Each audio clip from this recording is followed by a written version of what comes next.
Well, I'd like to welcome everybody to really, I guess, the first formal IPSA, International Business Student Association presentation. We're delighted that you're here with us, and I'd certainly like to welcome our special guests, but we're going to let the president of IPSA do that. The president of IPSA is Edith Vega. She's a graduating senior. She's from El Salvador. She has concentrations in international business and finance, and she also obviously speaks some Spanish, but also some Portuguese and a bit of French as well, or more than a bit actually. Her original intentions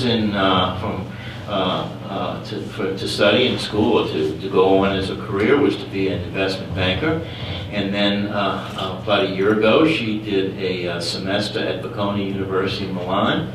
Took a course in fashion management, and now she's on her way to the Garment District. She came back from Milan, was able to secure through hard work and some help from the Career Development Office an internship with Phillips Van Heusen. They have the licensing rights for Michael Kors, BCBG, Kenneth Cole, DKNY. She, on her own, while she was working that summer, or last summer, she developed a program to introduce a line into Russia. The CEO was so impressed with her, when she leaves Richmond, she has a job in the Garment District. So, without further ado, let me bring up Edith, and she will introduce our speaker.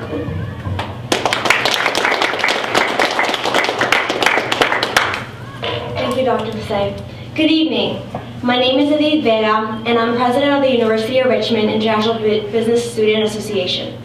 I am pleased to introduce today's speaker, Mr. Donald Tong, Hong Kong Commissioner for Economic and Trade Affairs with the USA.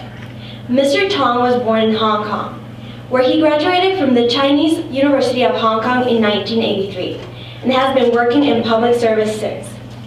As the most senior representative of Hong Kong's Special Administrative Region government in the USA, he directs efforts in promoting U.S. and Hong Kong economic and trade affairs. Mr. Tong has an extensive history of public service and international business. He has held various positions in government, including Deputy Secretary for Home Affairs, Deputy Director of the Food and Environmental Hygiene Department, and Deputy Secretary for the Environment. The International Business Student Association is pleased to have Mr. Tong as our inaugural speaker. He has demonstrated a long commitment to public service and international business. His values align with those of the IBSA, as he has directed important initiatives not in his home country, while also engaging with international business and partners such as the USA. It is truly an honor to be able to hear from Mr. Tong this evening. Please welcome him as he proceeds with today's lecture, Turning Economic Doldrums into Opportunities. Thank you.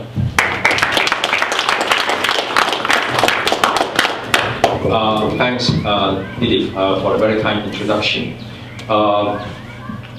Just want to know, have a quick idea. May I know who have been to Hong Kong before? Well, indeed. Well, very good. For those who have been to Hong Kong, we hope to see you there. For those who have not been to Hong Kong, we hope to see you as well. Just for the benefit of those, even if you have watched the movie Dark Knight, Batman Returns, you might not be aware of it. You see the tall building on the left-hand side? That's where Batman jumped from. That used to be the tallest commercial building in Hong Kong. No longer. Batman has to come back this time around to Hong Kong because we have just finished another taller commercial buildings, which will be on the other side of the Victoria Harbour. Well, I visited Richmond as a tourist some 18 years ago when I first worked in Washington, D.C. But I have not been back for quite some time. This is certainly my first visit to the University of Richmond, and I'm pretty sure that this only marks the beginning of a long-term relationship between our office and also Richmond. And we look forward to coming back. And indeed, on the way in, I see I've saw I've seen lots of beautiful houses around, expensive houses. I think this gives us a very good incentive to work hard, right? The Hong Kong Economic and Trade Office is the official representative of the Hong Kong Special Administrative Region Government. Our key mission is to strengthen economic, trade, and cultural ties between the United States and Hong Kong. Aside from the headquarters in Washington, D.C., we also maintain offices in San Francisco and New York. The New York office covers 31 states to the east of the Mississippi River, including Virginia. It also offers a one-stop investment promotion shop that offers free supporting services for U.S. companies interested in starting up or expanding their business in Hong Kong. Today with me, Director Monica Chen at the back, also Deputy Director Kelly So, and also Louisa Yan, also another Deputy Director. So they will be more than happy to help you out in case you would like to visit Hong Kong, and even better if you decide to invest in Hong Kong. A little bit of background history on Hong Kong. In 1984, the British and the Chinese governments signed the Sino-British Joint Declaration, which set out the policies regarding Hong Kong's future. And before 1997, Hong Kong was a British colony for 150 years. Under the formula of one country, two systems, Hong Kong's previous capitalist system and way of life remain intact. These fundamental principles are stipulated in the Basic Law, Hong Kong's mini-constitution. This constitutional document enshrines the important concepts of the one country, two systems, and Hong Kong people running Hong Kong with a high degree of autonomy. Under the system, we are guaranteed full autonomy in governing Hong Kong affairs except in the areas of foreign policy and national defense. Hong Kong people also preserve our way of life, laws, economic and monetary policy, currency, taxation system, separate from that of the mainland. Since becoming a special administrative region of China on July 1st, 1997, after 150 years of British administration, Hong Kong continues to thrive as a free and pluralistic society. 12 years since the handover, Hong Kong citizens continue to enjoy the cherished civil liberties of freedom of the press, freedom of expression, freedom of assembly, and the free and unfettered flow of information. Demonstrating the continuity of our way of life, we have retained the British legacy of our common law legal system, buttressed by an independent judiciary staffed by Hong Kong judges and separate from that of the mainland of China. You will see that lots of our judges still have wigs, which is a tradition we inherit from the British. The power of final adjudication is vested in Hong Kong's Court of Final Appeal and not in the mainland. With regard to the international links, the Basic Law provides for Hong Kong to maintain relations with foreign states and international organizations. This is demonstrated by Hong Kong's separate member status in the World Trade Organization, APEC, and the World Customs Organization. And interestingly enough, we do not necessarily vote in the same way that China votes, particularly on some of the trade issues, because Hong Kong is an absolute free trader. Furthermore, Hong Kong can also negotiate its own bilateral agreements from air services to extradition and mutual legal assistance. We also have our own independent immigration, customs, police, and anti-corruption authorities. We have our own tax regime, and we do not pay taxes to mainland authorities. Our tax rate is simple and low, with maximum salaries tax at 15% and profits tax at 16.5%. We do not have sales tax, non-capital gains tax. Our key philosophy is that you should keep most of what you earn. In addition, we maintain our own currency, which has been pegged to the US dollar at the rate of $1 US to 7.8 Hong Kong dollars since 1983. So in case you have doubts on the purchasing power of the US greenback, in Japan or Europe, you are welcome to spend them in Hong Kong, procuring power guarantee. Geographically, we are ideally situated at the doorstep of the mainland of China, and within five hours flight time, you will be able to reach half of the world's population. In addition, we are also midway between trading hours of New York and London. Our well-educated workforce speaks both fluent English and Chinese, and possesses vast experience in doing business in mainland and international markets. A key selling point to overseas investors. Our government is clean and efficient. Hong Kong also enjoys free flow of capital, people, and information. Hong Kong is an attractive market for foreign direct investment. According to the latest UN report on foreign direct investment, Hong Kong was ranked second in Asia and seventh in the world, with foreign direct investment inflows amounting to $63 billion in 2008. With such global appeal, Hong Kong, with a population of 7 million, so we are just less than 1 million, or 1 million population less than what Virginia has, now enjoys a GDP per capita of around 30,000 US dollars. In case you think that Hong Kong is a big place, no, we are just 1% of the size of Virginia. So you can see that most of us, in Hong Kong, we live in high-rise condominiums. You have horizontal developments. For us, we have to go vertical. Since the handover, Hong Kong has preserved its staunch commitment to free market principles. Hong Kong was ranked the world's freest economy for the 16th consecutive year by the Washington-based Heritage Foundation and the Wall Street Journal. In addition, Hong Kong continues to top a similar ranking by Washington-based Cato Institute and Canada's Fraser Institute. These rankings illustrate the strength of Hong Kong's fundamentals and its competitive spirit. As an externally oriented economy, Hong Kong has been adversely affected by the global economic crisis. Hong Kong's GDP growth came in at 2.5% in 2008, much lower than our GDP growth rate of 6.4% in 2007. Despite the downturn, our fundamentals have served us well in weathering the crisis. Our banks remain sound and healthy, and there is no need for our government to inject capital into any banks to save them.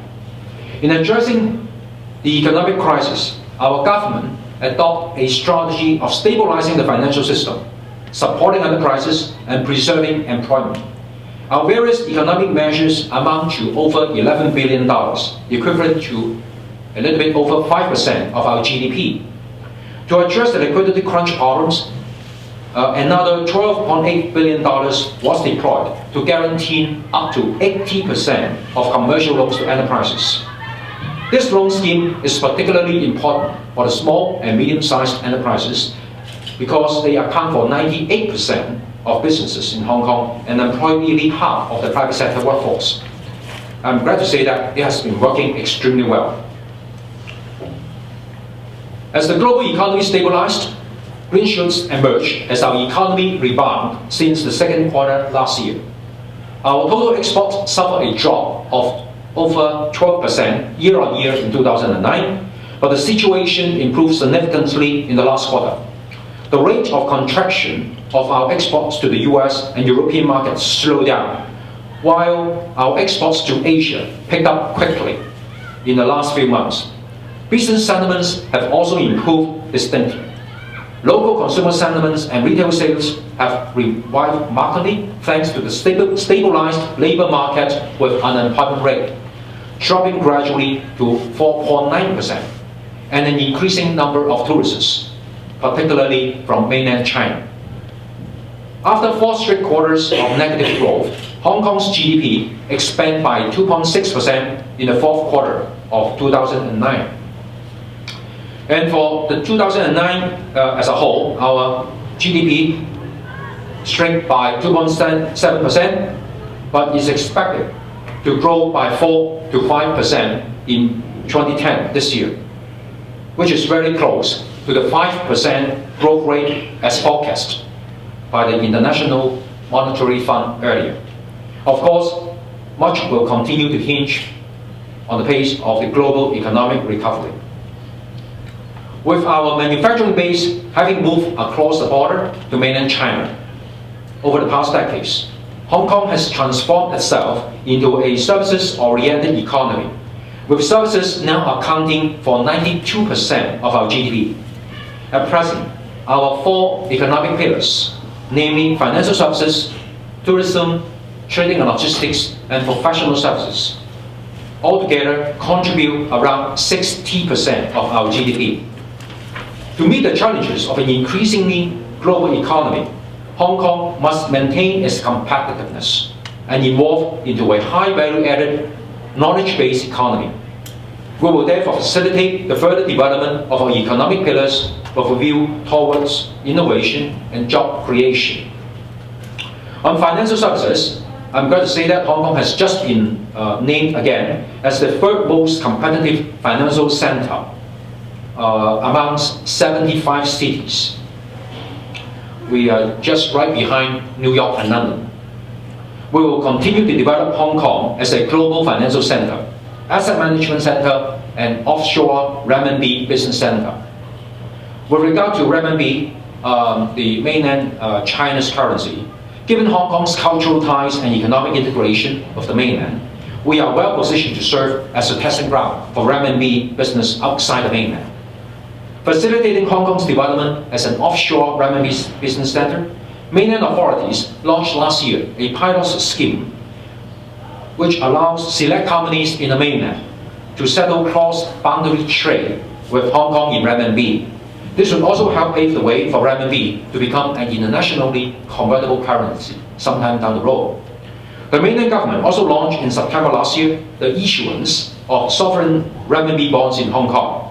It's interesting to note that instead of issuing this in Beijing or Shanghai, they have chosen to issue this in Hong Kong. Hong Kong banks on mainland are also allowed to issue renminbi bonds in Hong Kong. In addition to making Hong Kong the only jurisdiction outside the mainland of China with a renminbi bond market, these measures will also help foster the development of a local bond market, thereby reinforcing our position as a global financial center. Hong Kong has become the premier international fundraising center for mainland enterprises. More than 490 mainland enterprises were listed in Hong Kong now, with a combined market capitalization of $1,450 billion, accounting for around 58% of our total market capitalization. We will continue to work closely with the mainland enterprises so that we will remain as their preferred capital raising center, as well as their window to reach out to international markets. Last year, IPOs in Hong Kong raised the most out of the global stock exchanges. In addition to attracting mainland companies, I'm going to say that American companies like Wynn Resorts and Las Vegas Sands have also conducted very successful IPOs in Hong Kong.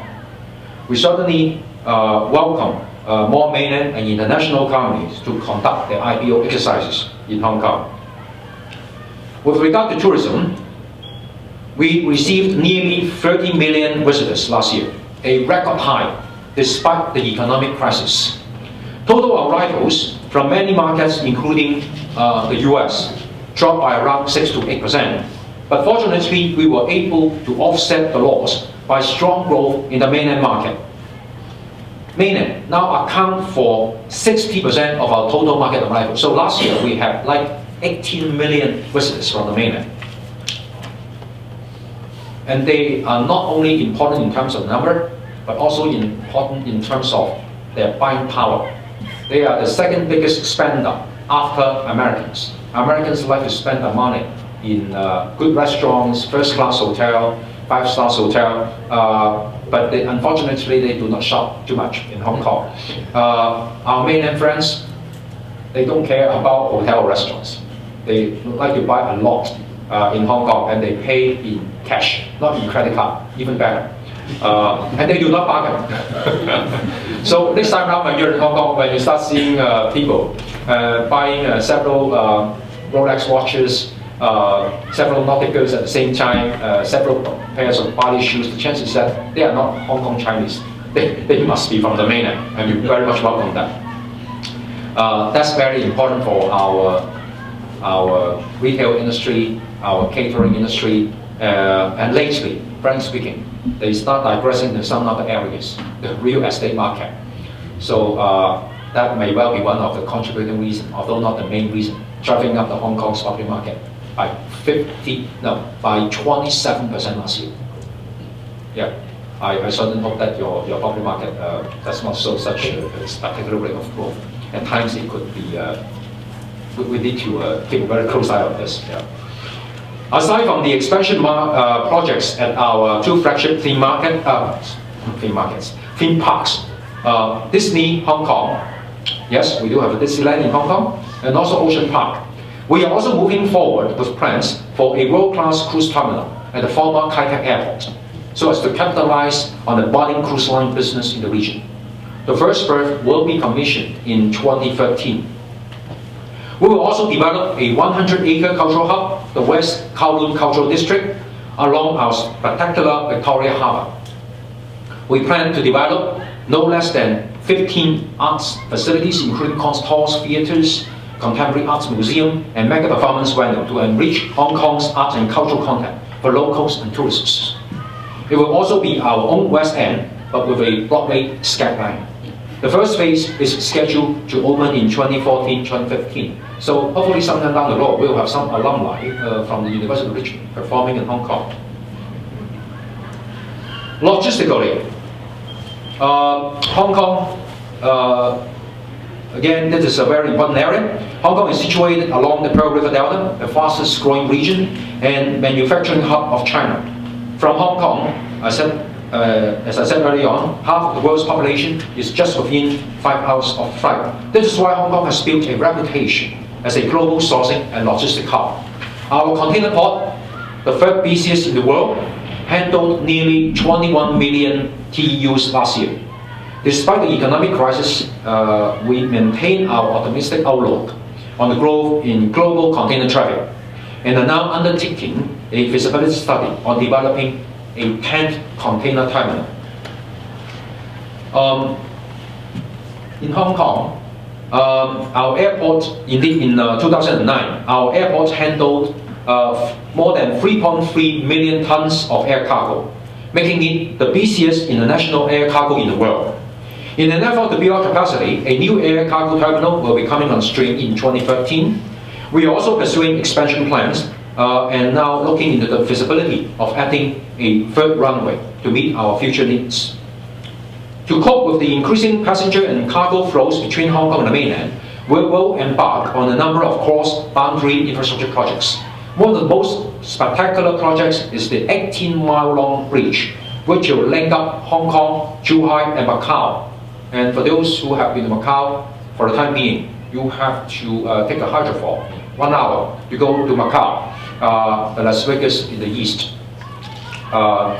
Or else you have to take, if you take the land route, it will take you like 4 hours. In future, you can do a simple calculation. How long will it take to drive through an 18-mile-long bridge? In addition, this would be opened by 2016. The bridge would bring a 15 million consumer base within a 3-hour commuting radius from Hong Kong. We believe that this improved connectivity will bring new impetus for Hong Kong's freight and logistics sector. We will also shortly commence works on an express rail link between Guangzhou of mainland China and Hong Kong. The rail link will not only cut down traveling time from the current 100 minutes to 48 minutes, but will also put Hong Kong on the map of China's high-speed railway system. So in future, you will be able to reach Shanghai in 8 hours and Beijing in 10 hours from Hong Kong. No doubt all these infrastructure projects would help create jobs and add further impetus to the revival of the Hong Kong's economy. On professional services, we continue to explore further liberalization measures under the Closer Economic Partnership Arrangement, or in short we call it CEPA, CEPA. CEPA is a free trade agreement between Hong Kong and the mainland. Under CEPA, Hong Kong businesses enjoy preferential market access in the mainland in 42 service sectors, including financial and legal services. In addition, goods of Hong Kong origin are entitled to tariff-free entry into the mainland market. One important element of CIPA is that it is nationality blind. So, overseas companies incorporated in Hong Kong, including those from the US, can enjoy full benefits, just like any other firms established by Hong Kong Chinese in Hong Kong. While we strengthen our traditional economic pillars, we are broadening our economic structure by nurturing 6 new areas of development where Hong Kong enjoys clear advantages, namely testing and certification, medical services, innovation and technology, cultural and creative industries, environmental industry, and education services. And indeed, SCAP, Savannah College of Art and Design in Savannah, they are opening up a new campus in Hong Kong in the coming academic year. And this would not only help us develop educational services, but also help us train talent, local talent, for our cultural and creative industries. And we certainly hope that University of Richmond will consider, setting up a campus in Hong Kong. As an open market, we obviously welcome overseas investment. I know Virginia produces wine, and so I just mentioned a few words on this one.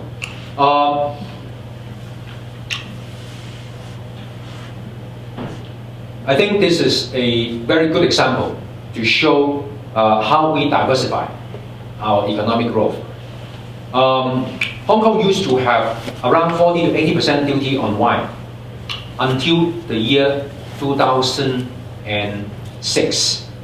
In 2007, we cut it down to 40%, and in 2008, we eliminated duty on wine. So making Hong Kong now one of the very few places with a duty-free wine port. The result has been very encouraging so far, despite the economic crisis. The value of our wine exports jumped from around $200 million in 2007, before the total elimination of duty on wine, to $517 million in 2009. Auction houses have been doing extremely well in Hong Kong, including some from the US. Why? Because Asian collectors find it much easier to go to Hong Kong instead of all the way to London and New York to take part in these fine wine auctions. 14 fine wine auctions were held in 2009, with sales amounting to $64 million, making Hong Kong the second biggest fine wine auction center in the world, after number 1, New York.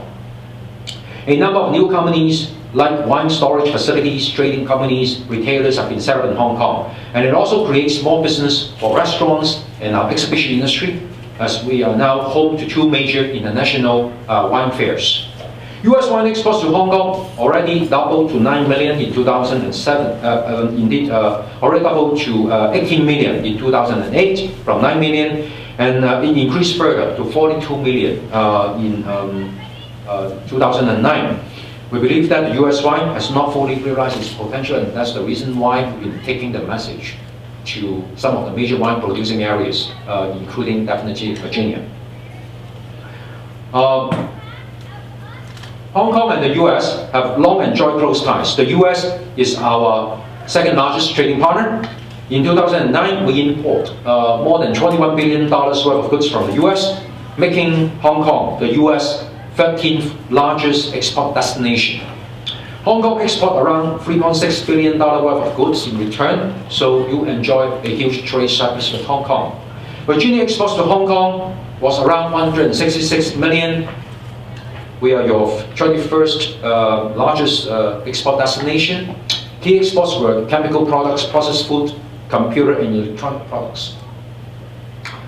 And demonstrating the US commercial presence, the US also tops the list of countries' regional operations in Hong Kong. And as you can see here, there are some examples of Virginia companies in Hong Kong, like Computer Sciences, Garmin, AES, and whatnot. I hope this brief update would succeed in retaining Hong Kong on your radar screen for business or pleasure. And when you're in Hong Kong, be sure not just to work hard, but to play hard as well. particularly young professional. I think they like Hong Kong a lot, so do enjoy Hong Kong. Enjoy our 12,000 restaurants. Yes, 12,000. So you may have to spend 10 years in Hong Kong if you try to go to every single one of them. And also enjoy the duty-free wine, although it's not free wine. And of course, there are lots of good shopping opportunities out in Hong Kong. Just remember that we don't have sales tax. Be sure that you will declare the customs though when you are back in the US. And in case you could not find time to come to Hong Kong, just have a stopover Hong Kong when you are in transit on your way to Asia. You will find the experience very enlightening. I always like Dallas Airport, but I must admit, I like the Hong Kong airport better.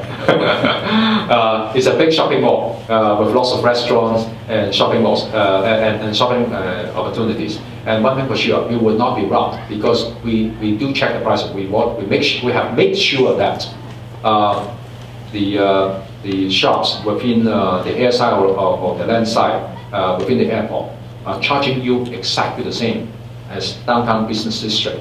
So we want to make sure that everyone, when you walk away from Hong Kong, you have a happy face, and we want you to be back. Thank you.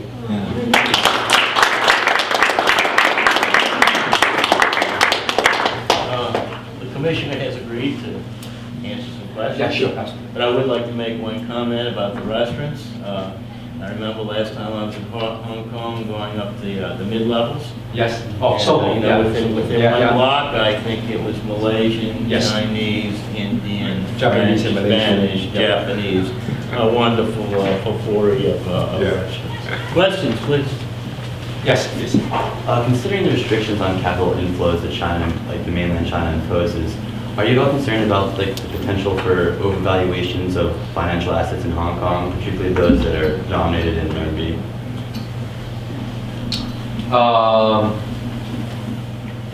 No. Indeed. Yeah.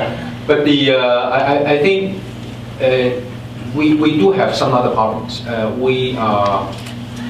Because of the US Hong Kong dollar pact, which has been put in place since 1983, and because of the low interest rate right now in the US, because of the need to jumpstart the US economy, I think there's a lot of hot money leaving the US and entering Asia, including Hong Kong.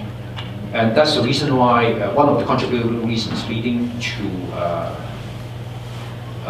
27% increase in our property market and 52% increase in the stock market in Hong Kong last year, in 1 year alone. So the community has been cautioning us that we need to watch out. That is not a piece of very good news. We always, for those homeowners, we always like to see the price going up, but the have-nots, it would make life very difficult for them. And we are also worried about a potential bubble in our stock market and property market because, like it or not, the interest rate is not going to stay low forever. This is an exceptional period and therefore might justify exceptional measures. But there will come a time when the economy will turn around the corner and the interest rate will go up, and then with the withdrawal of this money from Asia, from Hong Kong, there is a potential that both the property market and the stock market would suddenly change directions. So to be frank, we concern more about these areas. We know that for the time being, the US and China are not enjoying the same harmonious relationship that they've been enjoying last year. But I've been talking to some of your interim dean and some of the professor. The way I look at this is it's almost like a relationship in a family. You know, I sometimes have different views with my wife on where to go for holiday. You know, whether I should be taking up this posting in the US. But you know, you remain within the same family, and I do think that I think the U.S. and China are too important these days to walk away from each other. So there will be issues, and even if the renminbi issue has been resolved, there will be some other issues on security, on many other issues. And I think the two simply have to work on that. But one thing for sure, with the mainland and the US both as our top two trading partners, we are in the middle. So we do want to see a positive relationship between the two. Thanks. Yes. Besides the U.S. and mainland, what are the other major trading partners of Hong Kong? Another big one is Europe, like Germany, France, and of course Japan are very important. And indeed, if you add EU together, the US would become number 3. But that's not a fair way of looking at it. Yes? Yes, follow-up to that question is, what is the potential harm to Hong Kong if we start seeing cumulative failures in the EU? Greece, Ireland, Portugal, Spain, they could just sort of fall like dominoes. Yeah. Well, I think in these days, all the economies, like it or not, they are linked together, particularly through the stock markets and this investment fund.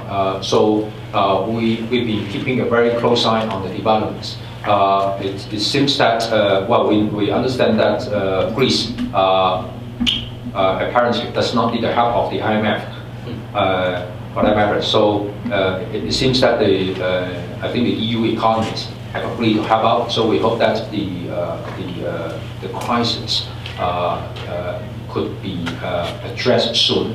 But if not, we do hope that they will be agreeable to seeking help from some other economies. The last thing we want to see is a sort of domino effect that you just mentioned.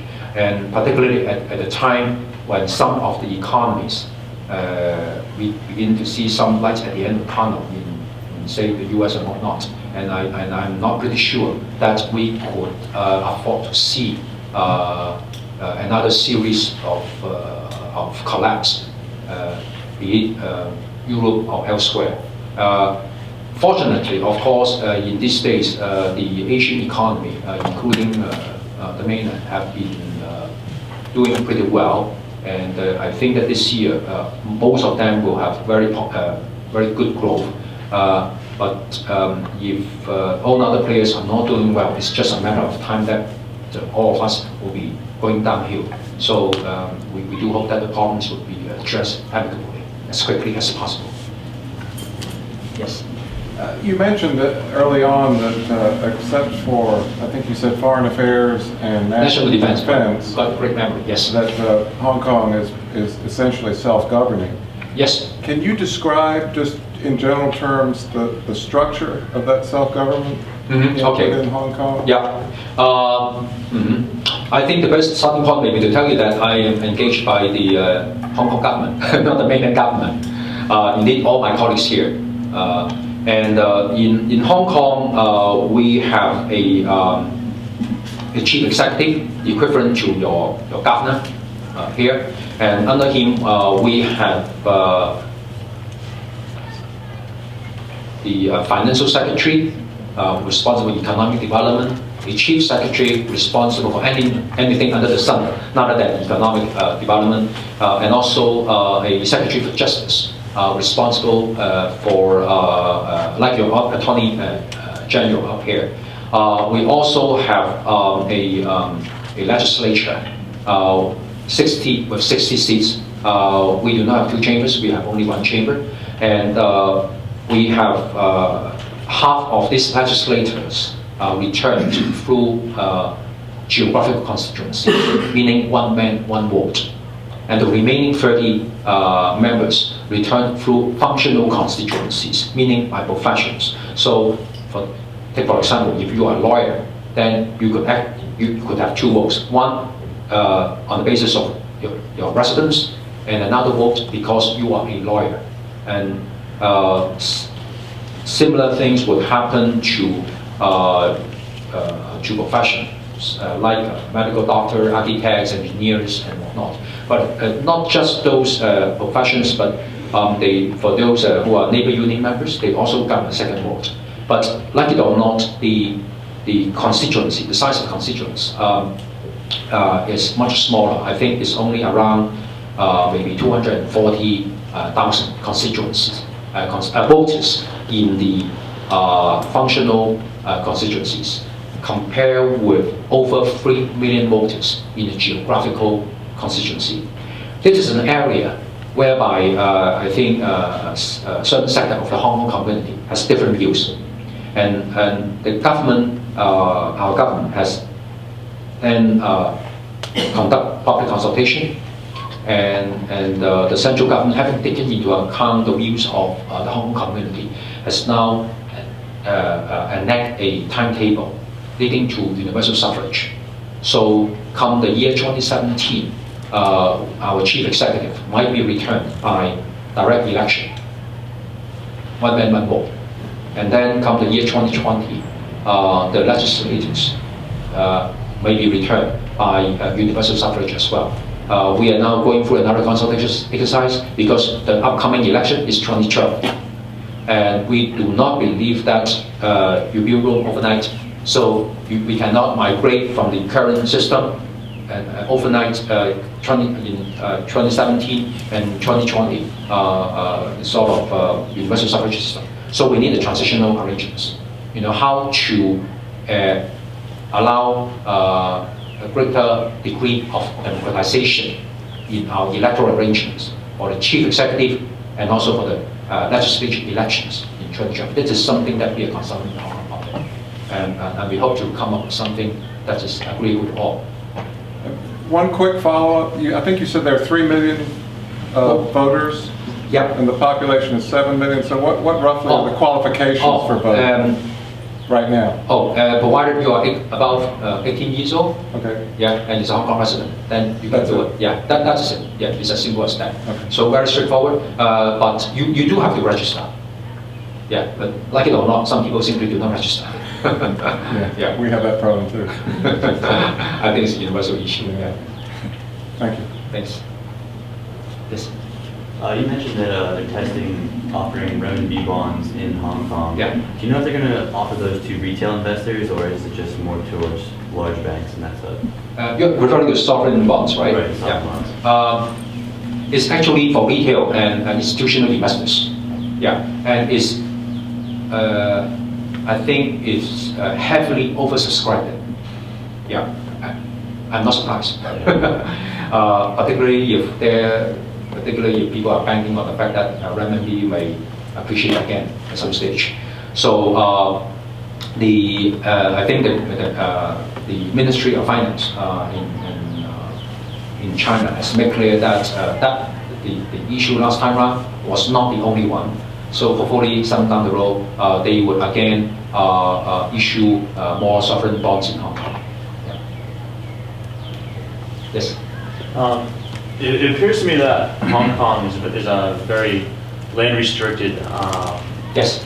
And it seems that there's this looming issue of overpopulation. And I guess my question is, how does Hong Kong prepare future generations, given that it has such a service-oriented economy? What type of educational steps or educational systems are you putting into place to deal with such an issue? Yeah. You have raised a very interesting question.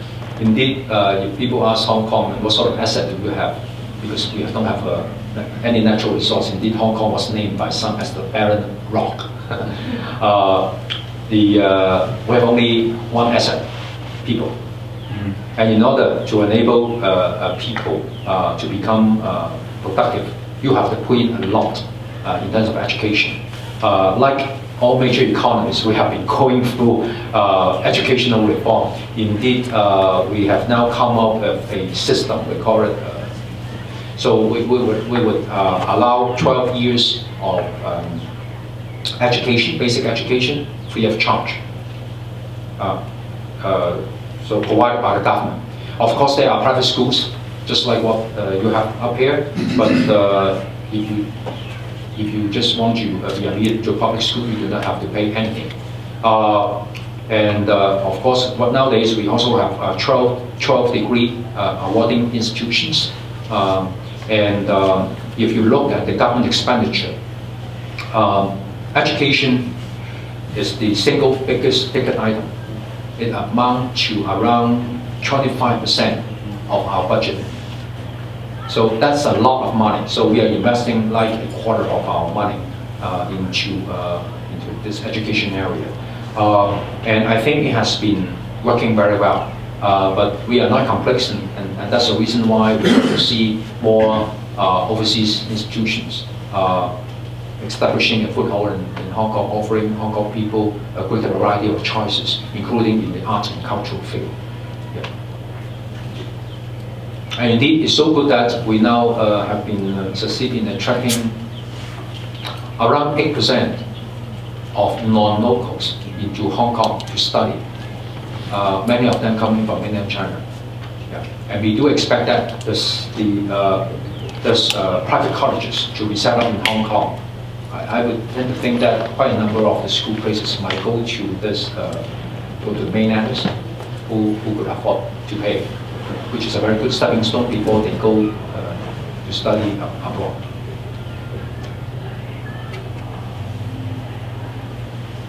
To follow on that, what's the age distribution in Hong Kong? Mainland China has an aging population because of the one-child policy and so forth, which is expected to create a problem for them as they begin to run a little short on workers eventually. Does Hong Kong have an older population, or? We also have an aging problem. Indeed, in Hong Kong, I think this may be another reason for if you want to live longer, perhaps you should come to Hong Kong as well. Indeed, the Hong Kong people's lifespan is the second is ranks number 2 in the world. Men are expected to live up to 79, and women, even better, they are expected to live up to 83. That is good, but it comes at a high price. It means that our medical bill will go up. It's now 16%, and we're expecting it to go to 70%. And like the US, we are working on a healthcare reform. and we are now trying to develop or to encourage the development of a more vibrant private medical insurance sector in Hong Kong. The good thing about Hong Kong is we have a very low-cost public medical services scheme. So like for $12, you get medical consultation, you get medication all under one roof. So, but because of this great benefits, hugely subsidized medical benefits, people are not going to cave in easily. So this is a challenge for us. For Hong Kong, indeed, we have lots of migrants from the mainland, and many of them are pretty young. So this would provide a stable stream of younger generation. The issue, of course, is like I pointed out earlier on, we have to invest a lot before they could become productive. But this is the typical Hong Kong stories. We do not mind doing that. Well, what's the immigration policy with respect to the mainland? Yeah, we have 2 types of actually free immigration scheme. Number 1, family reunion. So on a daily basis, we meet around 180 people. So for the year as a whole, we will be meeting like somewhere around 55,000 mainlanders into Hong Kong. And so 12 years down the road, you can see that that's like over 600,000 people alone. And then we also come up with the sort of investment immigrant scheme, something like what you have up here. So if they invest around $750,000 US in Hong Kong, be it in the stock market or in the property market, then they could bring in their family into Hong Kong as well. And then the third one is this talent scheme. So for people, say in the financial certain sectors like financial services and whatnot, IT, innovation, and creative industry, and indeed athletes, say for example, then they could also come to Hong Kong as well under this special talent scheme, repatriation scheme. Do they get citizenship? Are they eligible for citizenship, or are they simply a permanent resident? Eligible, and then in order to become a permanent resident, they have to be in Hong Kong for 7 years. Yep. Indeed, and even Americans, and many Americans have been spending more than 7 years in Hong Kong, so they become a permanent resident as well. But permanent residence is not the same as citizens, right? Are you drawing a distinction between a permanent resident and a citizen? No. Because here you can be a permanent resident. Like, I mean, I was born in the UK, came over here when I was 6 years old. I was a permanent resident alien until I naturalized and became a US citizen when I was in my 20s. Yeah. In Hong Kong, we are allowed to citizenship. So you do not have to give up, say, your British or American passport in order to become a Hong Kong citizen, enjoying all sorts of benefits like low-cost housing, low-cost medical and education services. We don't draw a distinction on that. Now, if folks come in from the mainland and seek Hong Kong citizenship, do they have to give up their Chinese citizenship? Because China doesn't permit dual citizenship, does it? How to put it? It's a special case. Hong Kong is part of the mainland. So, yes, we do have our Hong Kong Special Administrative Region passport. Yeah. We are not, we do not hold Hong Kong passport. But when I say nationality, Yeah. Chinese. Okay. Yeah. So, to cut a long story short, we do not have to. They do not have to give up their Chinese. I don't think they have to. They have to give up their Chinese citizenship. Yeah. No, not at all. What's the relationship between Hong Kong and Taiwan? Getting better. I think that's the easy way to put it. We always have a close economic and trade relationship throughout the years. Taiwan is, indeed, Taiwan and Hong Kong are one of the most favorable tourist spots for each other. For the government, because of the somewhat difficult relationship between the mainland and Taiwan in the past, and because it's one country, okay? So our government did not have any official relationship with Taiwan, meaning that, say, for example, we did not have an economic and trade office out there. But things have changed since Mr. Ma Ying-jeou was elected. So we start having cabinet ministers visiting each other. Mayors of Taichung have been coming to Hong Kong, and our government has even set up a committee to work with Taiwanese government officials to come up with plans to strengthen the economic, social, and cultural ties. So this is all positive development, and indeed the chances that if we have 12 economic and trade offices across the world, and if we are going to set up the 13th one, it's going to be in Taiwan. So you can see when I say the relationship is getting better, we do mean it. Yeah. And what we are now thinking of is, indeed, we believe Southern China, Taiwan, and Hong Kong, this triangular relationship is very important, and we should take full advantage of this as we move forward. Say, take for example, Hong Kong is very good in marketing and financing. Taiwan, I think they're very good in manufacturing, design of industrial goods and whatnot, consumer goods. Mainland is a good place for manufacturing. So the three could get together, and I think we can then expand further the economic pie. Yeah. And this is the way we are working on. Well, thanks, sir. Thank you.